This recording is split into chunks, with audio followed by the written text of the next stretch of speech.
AfroTales Podcast is a part of the Connected Podcast Network. Chef.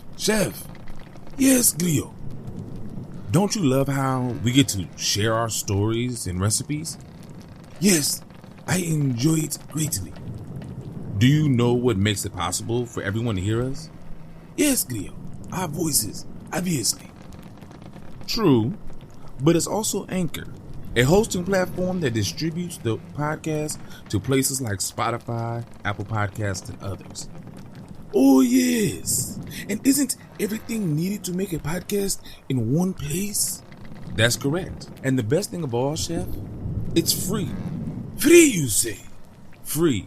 And all I had to do is download the Anchor app or go to anchor.fm to get started. So, you just had to download the Anchor app or go to anchor.fm to get started. Yep. Download the Anchor app or go to anchor.fm and do what we're doing now. Fantastic, Grio. Simply fantastic. I know, Chef. I know.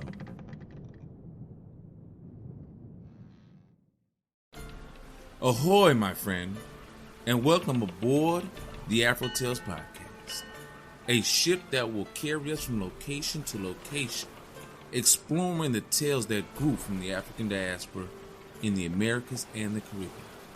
I am Aman Mazinga, your teller of yarns. As we head out, a particular yarn for each location will be spun. Come, sit with me, and enjoy this journey. The Legend of Victoria Amazonica. In a time before me and a time before you, the Caribs were also known as the Water People. They lived in villages scattered around the rivers, creeks, and streams of Guyana. Our story begins near the Amazon River, the second largest river in the world. It snakes and bends across South America, and it is here the Caribs carved canoes from the trunks of palm trees, twisted leaves to weave baskets, and feasted on the flesh of its fruits. Every night, the eldest girls would gather under a tree to share stories of times and traditions gone by. Their long, dark hair hung like cloaks around their backs, and their skin shone like cinnamon trees in the darkness. The youngest of their group was called Guyana, and she would look up at the sky, letting the stories of gods and goddesses carry her away, dreaming of the stars above. After all, it was well known among her people that if you could touch the thing you dreamed of, you would become just as beautiful and powerful as the object you touched. Oh, I wish we could touch the moon and stars, said Ayana. The magical stories had enchanted her so much that she desperately wanted to seek out the beauty and power held within the night sky. The next evening, the full face of the beautiful moon could be seen. Ayana and her friends were sitting underneath a cannonball tree, and Ayana was dreaming of climbing into the sky as usual. She could smell the cannonball trees, sweet scented flowers spiraling around the trunk. She reached out and plucked one of the cannonballs of fruit that hung swollen and heavy in between the flowers. Then an idea came to her. If I climb to the top of this tree, I will be closer to the sky. I can reach out and touch the moon or stars. Without waiting for her friends, she climbed fearlessly up the trunk of the tree stepping on the cannonballs and pulling on its veins. She crawled between the cramped spaces of its branches and reached out her hand to touch the moon in the sky. She still could not reach it, but she would not give up.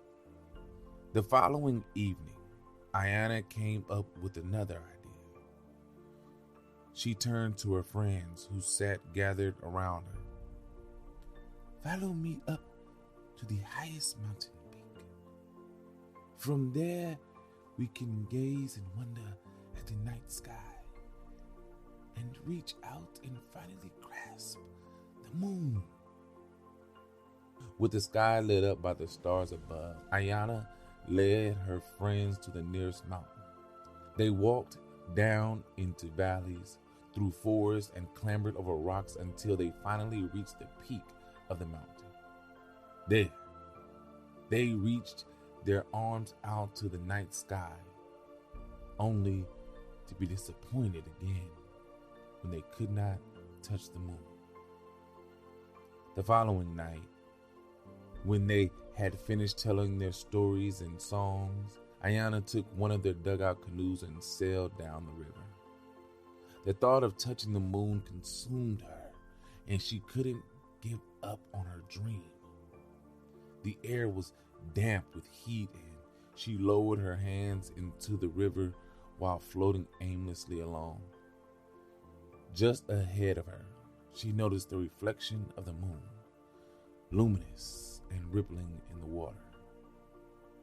At last, she thought, "I can reach out and touch it." She beamed with happiness at the thought of finally reaching the moon. Without a moment's hesitation, she dived into the water, breaking through the reflection of the moon. She pushed herself down and sank deep into the river, twisting through giant reeds of moss, reaching for the moon she thought she saw in the water. But she couldn't find it. Soon the water became still, and there was no sign of Guyana. She was trapped under the water in the reeds and the moss, struggling for breath. The water goddess, Atabe, looked down from her place in the sky and was saddened to see the young girl struggling. As the supreme goddess of rivers, lakes, and seas, Atabe had the power to save Guyana. So the goddess sent a stream of glowing green light that swirled beneath the water, changing the current and turning the tide. But the gods' gifts are never straightforward. And instead of coming up to the surface, Guyana's body slowly transformed into a large flower with layers of petals that cradled each other. A dark green, graceful water lily. As the sun warmed the earth, each petal gently changed color from white to pink as it blossomed over the day. And so the story goes that Guyana's dream came true and she gained the beauty she wanted, but not the way she wished. She is known to this very day as the Victoria Amazonica, the largest water lily in the world with the most intoxicating scent. If you travel to Guyana, you can see these giant water lilies fanned out in their glory, floating on the surface of the rivers and changing their colors throughout the day, because they are Guyana. The end.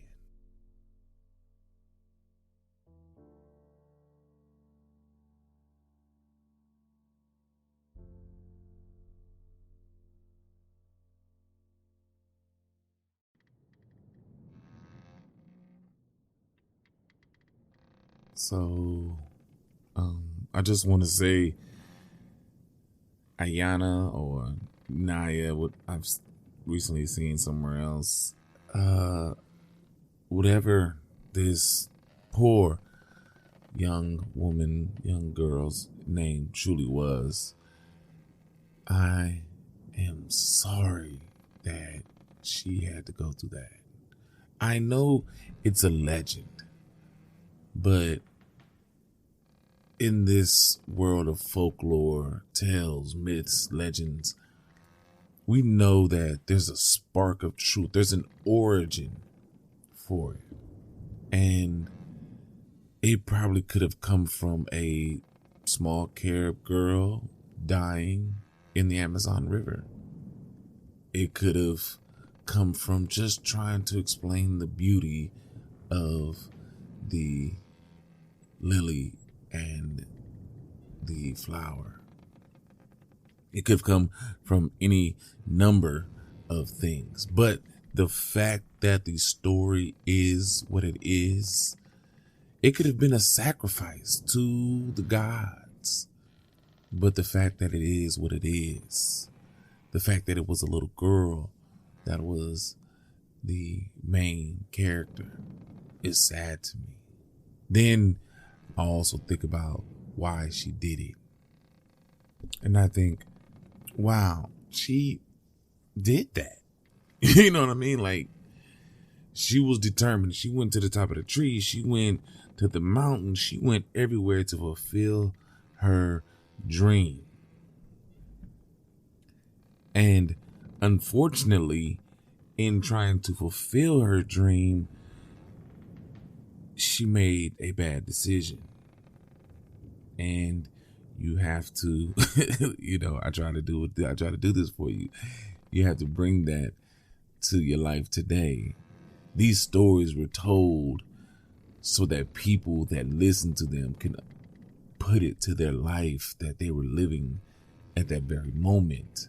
And so, how many of us have tried to follow a dream so strongly, doing everything we think we can, reaching here, reaching there, only to make one bad decision, and it goes left. That's crazy, right? When you think about it, it only takes one bad decision. It took her one bad decision.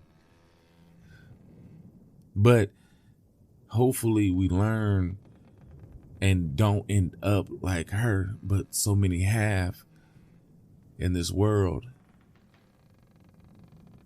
And I just want to say to all of them, I feel bad. I'm sorry that you didn't get a chance to learn from the mistake that you made. And to all of us that have been able to make that mistake and have been able to bounce back from it, please continue to do so and continue to learn and make better decisions and not end up like Ayana. Or if for whatever reason you do, I hope a beautiful flower grows in your remembrance. But with that being said, let's go see Chef, because this is sad. Let's go see Chef though. Let's get our meal. Let me thank you for being on this journey with me and being on this voyage. And until you come for the next voyage, as always, have a blessed day.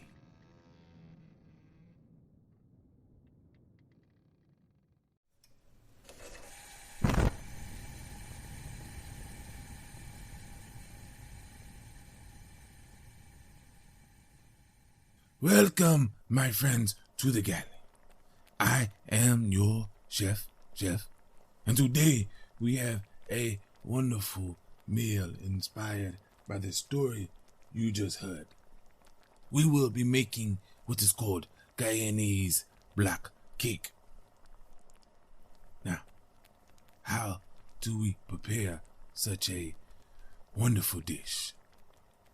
Well, you will need 1 pound of butter, 2 cups, 1 pound of granulated sugar, 2 cups, 12 ounces of flour, about 2.5 cups, 4 pounds of salt and blended fruits, about 8 cups, 9 eggs, 1 teaspoon of baking powder, optional, 1 teaspoon of ground cinnamon, 1 teaspoon of ground clove, 1 teaspoon of ground nutmeg, 1 teaspoon of orange zest, 4 to 6 tablespoons of burnt sugar,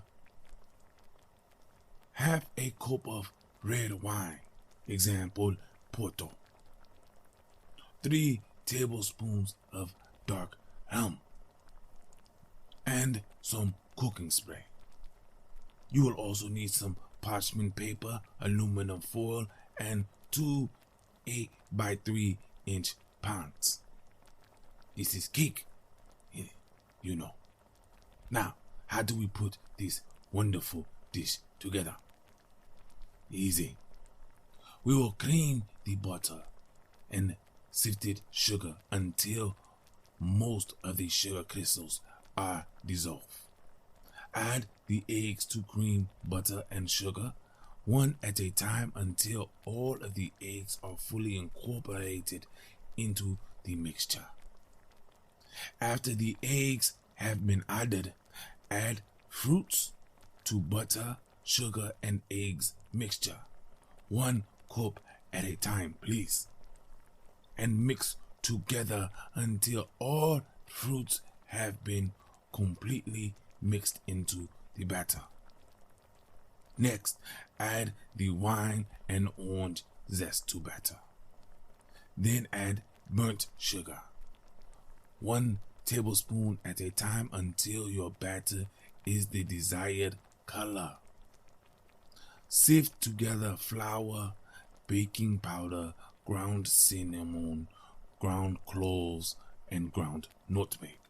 Add flour to the batter, 1 cup at a time, and incorporating the flour into the batter using a figure 8 motion or the infinity sign. Preheat the oven to 300 degrees Fahrenheit. Grease your baking pans with cooking spray. Then line the bottom of the pan with the parchment paper. This will help out later. Divide batter equally among the 2 baking pans. Wrap the bottom of the baking pan in aluminum foil. Place cake in the middle rack in the oven and bake for 75 to 90 minutes or until a toothpick inserted into the black cake comes out smooth.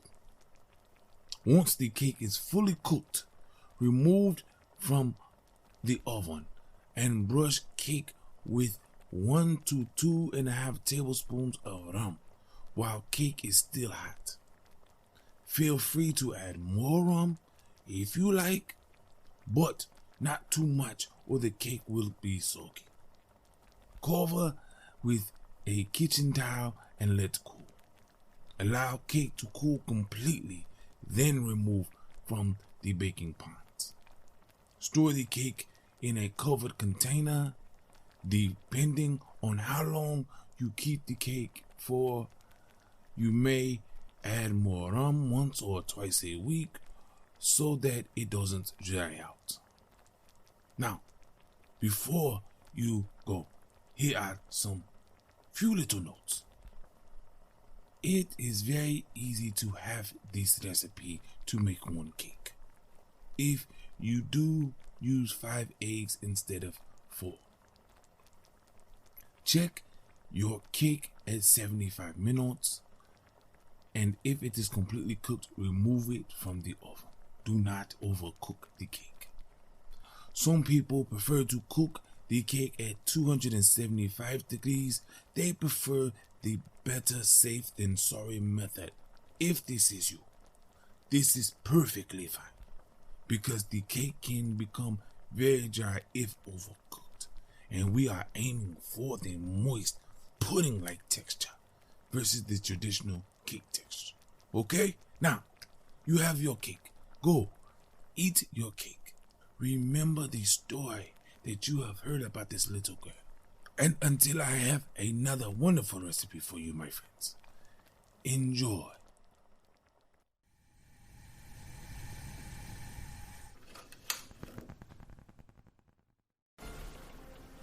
My friends, we are here, and I want to thank you for coming out here on this voyage with me. Thank you for doing what you do and giving me the time to get to this point. I want you to join me in thanking Art by Shearer. I want to also join me in thanking those who create the sound effects and music on freesound.org and Free Music Archive. I want you to share this journey with your family and friends, so that way they can be blessed just as you are. If you want to leave a comment or a review so others can learn about this voyage, please do so wherever you can. All other ways to support and contact me will be in the show notes, so please go there, check it out, and do what you do best, and be you. Again, thank you. And until next time, have a blessed day.